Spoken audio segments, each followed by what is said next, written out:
Monsieur le maire, bonjour. Bonjour. Alors donc, il y a un projet pour justement améliorer la rétention d'eau, c'est Oui, bien ça. tout à fait. À Saint-Marc, nous sommes aussi chemin de la Procession. Chemin de la Procession, mais on a 5 bassins qui vont être faits à l'identique. Donc c'est le premier bassin qui a Ça, été c'est le fait. premier bassin. C'est pour faire l'inauguration et puis démarrer. Puis voir un peu les essences d'arbres qui vont être mises. Mais bon, il y a 10 000 arbres qui vont être plantés comme ça. Dans Saint-Marc. Pas que Saint-Marc, D'accord. sur toute l'Interco. D'accord, Sur toute l'Interco, puisque l'Interco participe avec Suez. d'accord. Alors, est-ce que vous avez une idée de... Alors, par exemple, cet arbre-là, c'est quoi comme arbre alors? Alors ça, c'est un petit peuplier. D'accord, Mais bon, après les autres, c'est des plantes basses pour D'accord. essayer d'étouffer, pour plus avoir à tondre. d'accord. Mais je ne sais pas encore les essences. Donc là, il y a combien d'arbres dans ce bassin-là? Il y en a une bonne quarantaine. D'accord, très bien. Bonne quarantaine. Mais bon, c'est très très intéressant. Et puis bon, bah, ça va. C'est des arbres qui sont un peu différents de tous les arbres qu'on peut planter parce qu'ils sont carbone. D'accord. Donc ça permet d'aspirer un peu plus. Je veux que ça va, bonjour. 10 000 plantations aujourd'hui.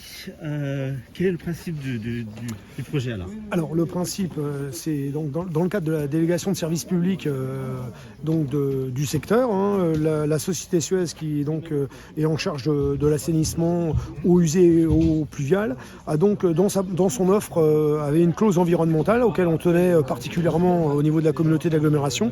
Et donc ils nous ont proposé un certain nombre d'opérations.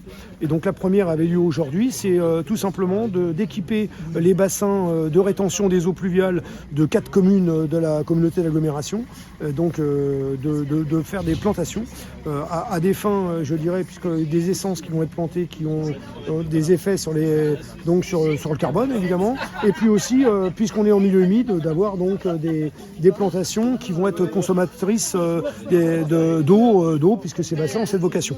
Donc ça c'est le premier opus. Donc cette intervention va se faire jusqu'à la fin février.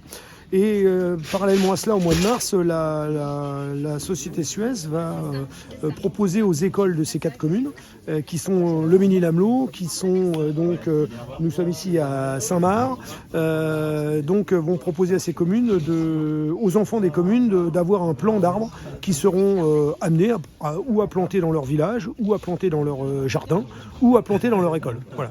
Donc cette opération 10 000 arbres va permettre dans le cadre de la trame verte et bleue, on travaille là-dessus, sur ce sujet-là avec Suez. Et puis troisième étape, puisque là on parlait des scolaires, troisième étape, avec les scolaires au mois de septembre pour la journée de la mer. On a aussi un projet d'attirer l'attention sur les populations jeunes et moins jeunes, sur le fait de jeter leurs déchets dans le caniveau, qui va dans le caniveau dans le réseau d'eau pluviale et qui finit dans ces bassins. Donc Suez a prévu d'implanter des nudges, des empreintes qui seront en peinture évidemment bio, et biodégradables, et qui permettront d'attirer l'attention sur la population sur le fait de ne pas jeter dans le caniveau les canettes de coca, les boîtes etc., les papiers. Donc c'est 3 axes que l'on va mettre en place sur cette année, fin 2022 et début 2023. Voilà. Merci beaucoup. Merci à vous.